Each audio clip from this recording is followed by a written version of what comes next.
Hello, what's up mga idol? Ito ang ating ulam for today's video. Request ng ating baby na bunso. Adobong kangkong. Ayan, inuna ko muna yung stem.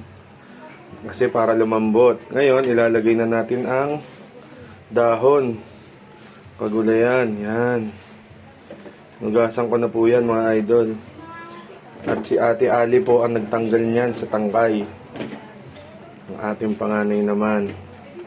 Ito ang ulam namin for today's video mga idol. Dinamihan namin yan. 3 taling kangkong binili ko dyan. Ang dami oh. Kasi hanggang gabi na natin ulam yan. Budget meal ulam na yan. Nilagyan natin ng mga sinibak-sibak na pork yan. Diba? Kung may budget pa, pwede pa to ternoan. Pritong isda mga idol oh. Pero dahil marami na tong karni-karni na hiwa, pwede na yan. Pakuluin lang natin yan ng sandali mga idol. Tapos alam na. Tara na. Kain na po tayo.